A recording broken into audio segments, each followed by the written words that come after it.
تنصروا الله ينصركم ويثبت أقدامكم.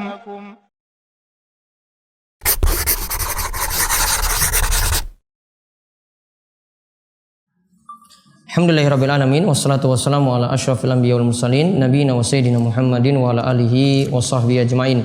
Allahumma anfa'na bima 'allamtana wa 'allimna ma yanfa'una wa zidna ilma. Baik, untuk pertemuan yang kedua ini kita lanjutkan pembahasan tentang tanda-tanda kalimat tadi. Kita sudah lihat kalimat itu ada 3. Ada isim, ada fiil, ada huruf ja'ali ma'nan. Nah, bagaimana kita mau tahu suatu kalimat itu termasuk isim atau termasuk fiil atau termasuk huruf? Maka kita lihat dari alamatnya. Kita lihat dari tanda-tandanya. Ibnu Ajurram rahimahullah mengatakan fal ismu yu'rafu bil khafdi wa tanwini wa duhulil alifi wal lami alaihi wa hurufil khafdi wa hiya min wa ila wa an wa ala wa fi wa rubba wa hatta wa hasha wa mus wa munzu wal ba wal kafu wal lamu wa hurufil qasami wa hiya al wawu wal ba wat ta. Sekarang kita lihat, beliau katakan isim itu dikenal dengan tanda yang pertama khafdi. Dengan tanda yang kedua tanwin. Dengan tanda yang ketiga kemasukan al-alif wal lam. Dengan tanda yang keempat wa hurufil khafdi. Didahului dengan huruf-huruf khafat atau huruf-huruf jer. Saya ulang, isim dikenal dengan 4 tanda. Ya, isim dikenal dengan 4 tanda. Yang pertama khafat. Khafat, istilah yang lainnya itu jer. Khafat ini istilah ulama Kufah, Kufiyun. Ya, ulama Kufah itu menyebut dengan khafat. Sedangkan untuk ulama Basrah, nah ini 2 kubu ya. Jadi ada 2 kubu dalam masalah nahwu, ada kubu Kufiyun, ada kubu Basriyun. Ya, kubu Kufah dan kubu Basrah. Kalau kubu Kufah itu menyebut dengan istilah yang di sini dipakai al-khafat. Kalau kubu Basrah menyebut dengan istilah jer. Mau kuatkan mana yang ada, ini pakai khafat atau pakai jar, nggak ada manfaat. Pokoknya itu istilah saja. Khusus sampai tukar-tukaran bahas ini khafat apa jar, nggak ada manfaat. Pokoknya istilah yang ini pakai khafat, yang ini pakai istilah jar. Kemudian tanwin yang kedua. Kemudian kemasukan alif wal lam. Ini menurut ulama Kufah sebut dengan al-alifu wal lam. Sedangkan ulama Basrah menyebut dengan kemasukan al. Kenapa ulama Basrah menyebut dengan al? Karena kalau sudah 2 huruf biasanya langsung dibaca, langsung dinetek, langsung dibaca. Contoh min, ada yang menyebut huruf jer yaitu mim dan nun, ada? Nggak ada. Pasti menyebutnya dengan min. Contoh au, apa ada yang menyebut alif dan waw, al alifu wal waw? Nggak ada. Pasti menyebutnya au. Maka ulama Basrah cenderung menyebutnya dengan al. Sedangkan ulama Kufah cenderung menyebutnya dengan al-alif wal lam karena al-alif wal lam di sini dianggap seperti huruf yang berdiri sendiri, tidak bisa kita ucapkan kalau kalimatnya bersambung. Ya, coba kalau disambungkan misalnya minal masjidi, nggak ada di situ penyebutan al. Langsung lam, alifnya di situ tidak kelihatan, langsung masuk ke lam. Jadi minal masjidi, tidak kita sebut min al masjidi, tidak. Tidak kita sebut min al masjidi, tidak. Maka mereka katakan al alif wal lam. Mana yang lebih kuat? Nah, Syekh Muhammad bin Shalih Al-Utsaimin itu katakan mana yang lebih kuat? Atau perlu nggak dibahas seperti ini? kita bahas panjang lebar itu al ataukah alif wal lam. Beliau katakan tidak ada faedah apa-apa. Seharian bahas ini, kaji ini dalilnya seperti ini, yang satu dalilnya seperti ini, tidak ada manfaat. Pokoknya penyebutan saja. Kemudian yang keempat, wa huruful khafdi, yaitu huruf-huruf jar, dan di situ disebutkan macam-macam huruf jar. Nah, kita lihat di sini yang pertama khafat. Maka tanda suatu kalimat, suatu kata disebut isim. Tanda suatu kata itu disebut isim jika di akhir katanya adalah khafat, yaitu jar atau dalam kondisi majrur atau di kasrah. Maka kalimat akhirnya atau kata akhirnya diharokati dengan khafat atau diharokati dengan kasrah atau diharokati dengan jar. Contoh al-masjidi, ada fi di depan jadi fil masjidi. Maka kalimat al-masjidi ini otomatis kita anggap sebagai isim. Yang kedua yaitu tanwin.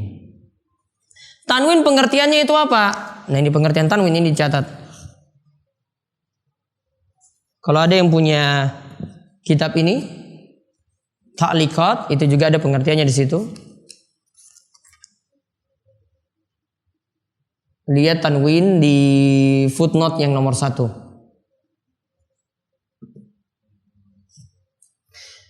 Tanwin itu pengertiannya langsung menurut ulama nahwu, nunun sakinatun. Tanwin ya.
Nunun sakinatun tulhaku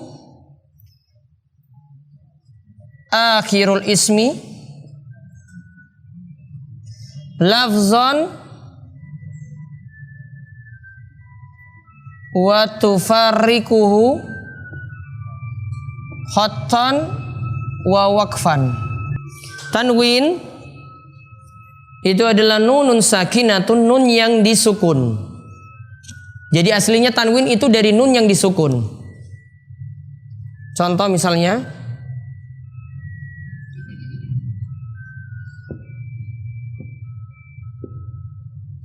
Muhammadun, ada nun yang disukun di belakang, yang ditaruh di akhir ism, ya, dilekatkan di akhir ism. Lihat itu di akhir ism Muhammadun, setelah dal ada nun yang disukun, namun cuma dilekatkan secara lafaz, secara lafaz saja diucapkan.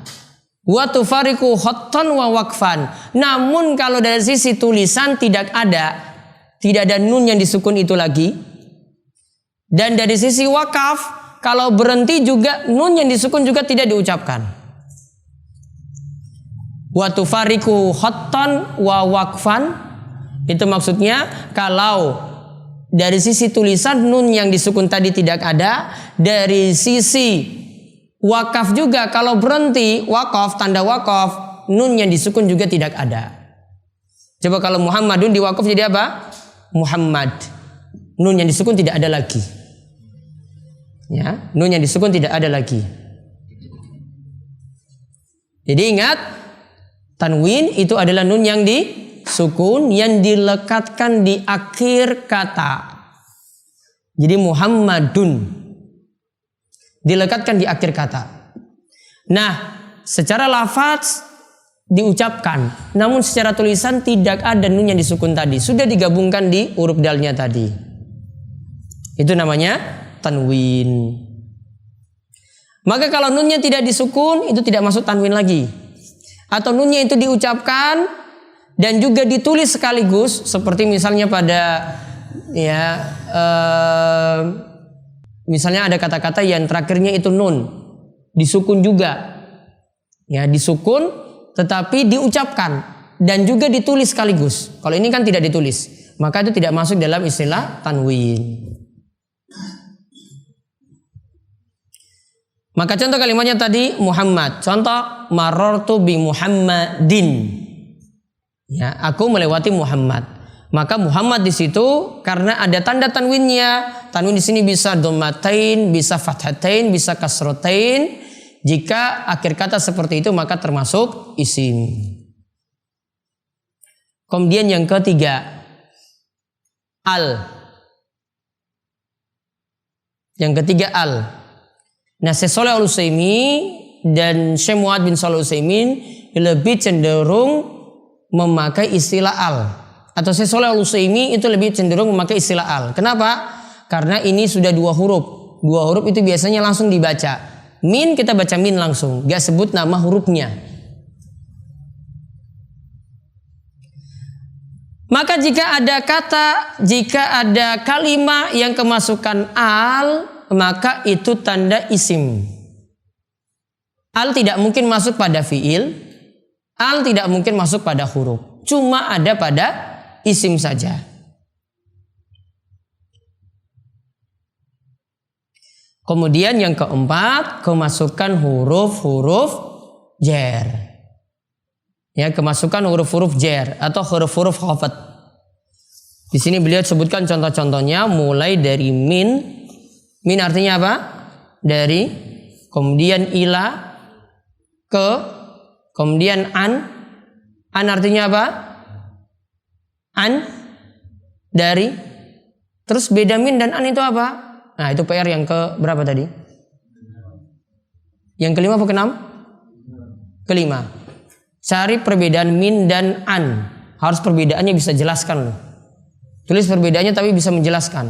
Jangan cuma tulis oh min itu ini. Tapi harus bisa jelaskan. Min maksudnya apa? An itu maksudnya apa? Perbedaannya apa?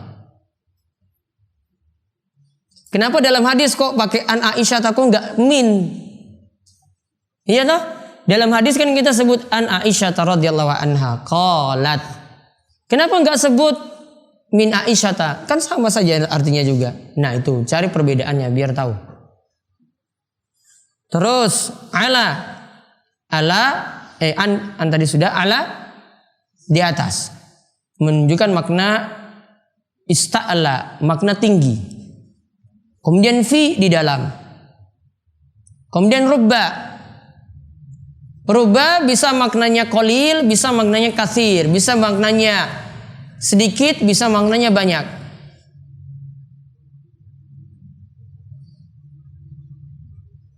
Seperti sabda Nabi rubba shaimin hadzuhu min siyami al-ju'u wal atasu. Ya, betapa banyak, itu jadi betapa banyak orang yang berpuasa dia hanya mendapatkan lapar dan haus saja.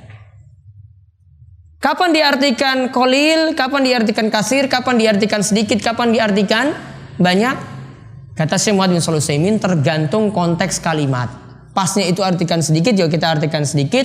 Pasnya kita artikan banyak, yuk kita artikan banyak.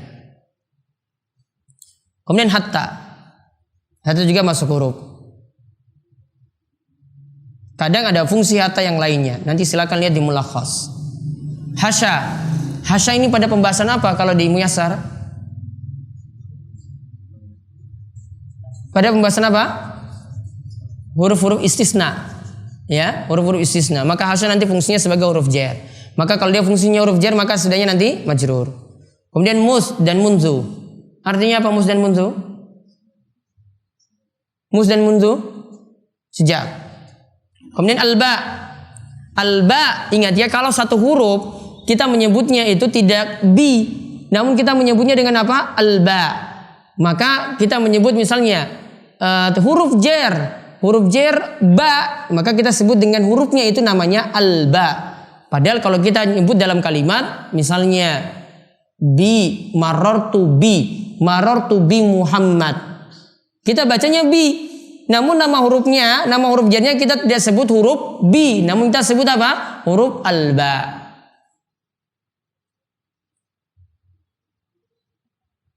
Al-ba itu biasanya untuk yang berpapasan, atau kita bisa menyebut dengan. Kemudian al-kaf menunjukkan makna tasbih. Muhammadun kal asadi, Muhammad seperti singa. Jadi menunjukkan makna tasbih. Allah di antara maknanya kepemilikan.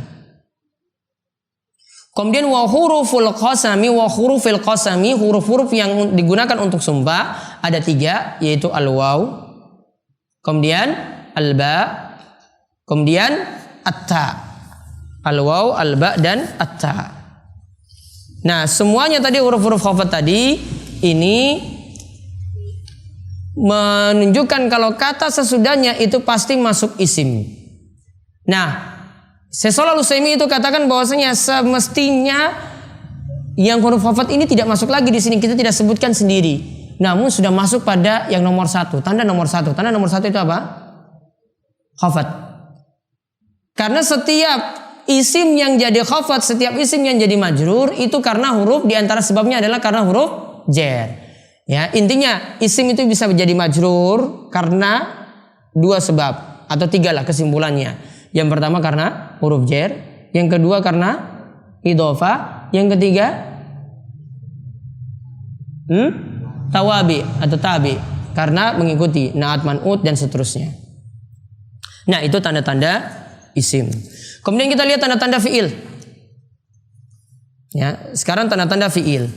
Wal fi'lu yu'rafu biqad wasin wasaufa wa ta'itanisis sakinah wa ta'itanisis sakinah. Fi'il itu dikenal dengan 4 tanda. Atau ciri-cirinya itu ada 4. Yang pertama qad. Yang kedua sin. Yang ketiga saufa. Yang keempat ta'nis. Ta'nis ingat menunjukkan perempuan. As-sakinah disukun. Maka yang pertama qad. Setiap kata yang didahului dengan qad maka masuk dalam fi'il. Qad tidak mungkin mendahului isim, qad tidak mungkin mendahului huruf. Contohnya misalnya dalam surat Asy-Syams, qad aflaha man zakkaha. Atau dalam surat Al-A'la, qad aflaha man tazakka. Maka setelah qad tadi ada aflaha. Ya, qad aflaha man zakkaha, kemudian ada ya qad aflaha man tazakka, ada aflaha di situ. Aflaha ini termasuk fiil karena didahului dengan qad. Dan qad itu bisa mendahului fiil madhi dan bisa mendahului fiil mudhari. Sekarang PR yang ke-6, cari contoh qad yang mendahului fiil madhi dan maknanya, dan qad yang mendahului fiil mudhari dan maknanya. Saya beri petunjuk, cari di kitab Tuhfatus Saniyah. Ya, cari di kitab Tuhfatus Saniyah. Ada qad situ perbedaannya. Kadang bersambung dengan fi'il madhi, maksudnya apa, maknanya apa. Kadang bersambung dengan fi'il mudhari, maknanya juga apa. Cari di situ. Kemudian yang kedua dan yang ketiga, sin was-saufa. As-sin was-saufa. Kenapa disebut sin? Kenapa nggak disebut sah saja langsung?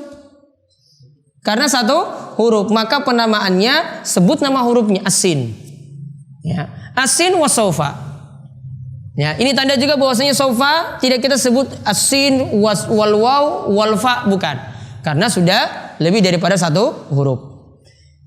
Nah, jika sin dan saufa itu masuk pada suatu kata, maka kata sesudah sin dan saufa itu masuk fiil. Contoh yang sin, sayaqulu sufaha'u minan nas. Sin bersambung dengan yakulu. Asin bersambung dengan yakulu. Maka yakulu di sini sudah menunjukkan fiil karena didahului dengan asin.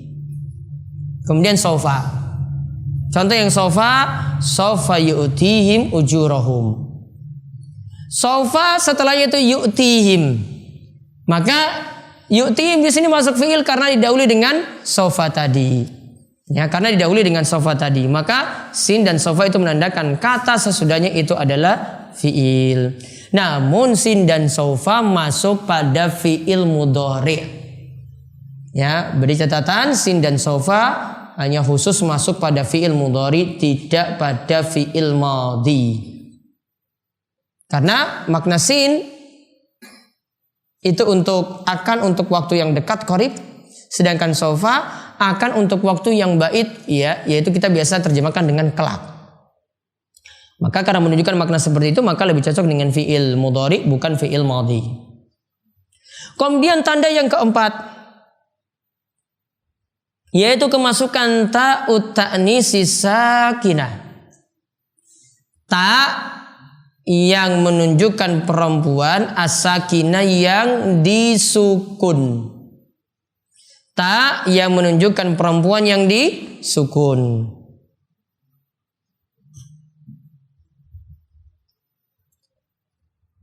Contoh,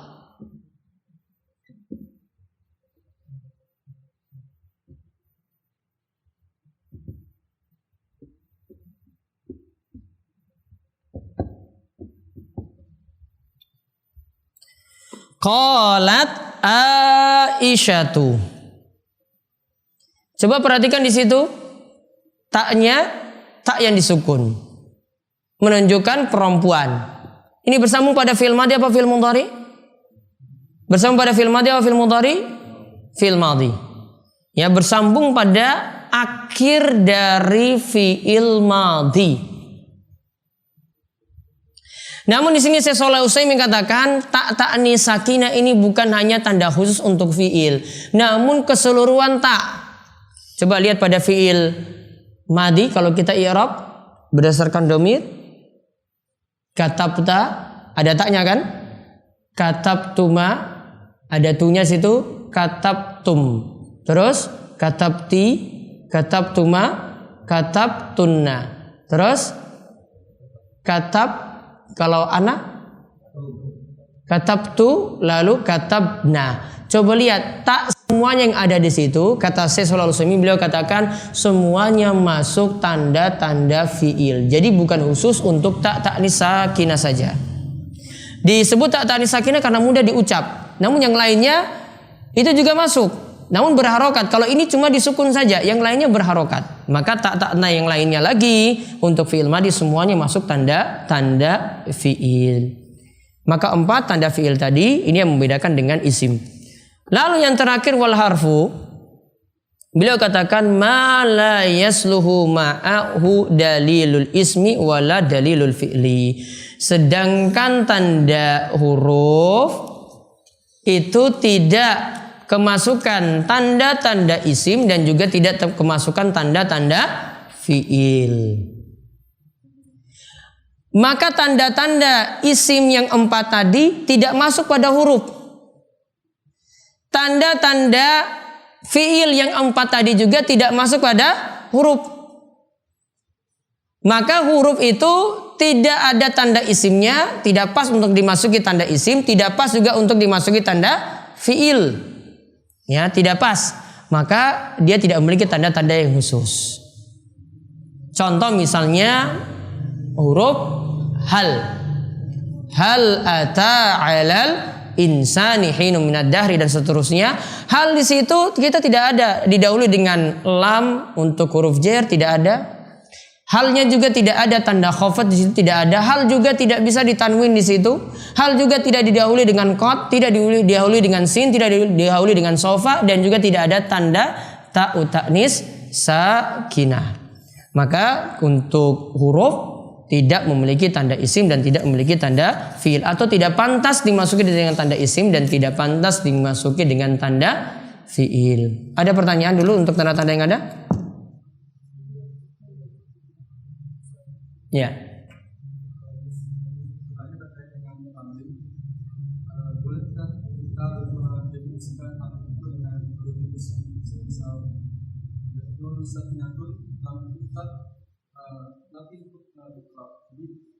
Lam tuktab lakin tuqra, sama pengertiannya dengan tadi. Iya. Tapi tadi itu ya saya lihat dari definisi standar. Definisi standar Syekh Shalih Al-Utsaimin menyebut seperti itu. Di ta'liq dari Matan al-Jurumiyah Syekh Shalih Al-Utsaimin juga disebut sama seperti itu. Apa perbedaan mus dan munzu? Apa perbedaannya? Ini kita nggak bahas pengertian di sini. Ada yang tahu perbedaannya? Tambah PR yang ketujuh. Cari perbedaan mus dan munzu. Lihat rujukannya di mulakhas.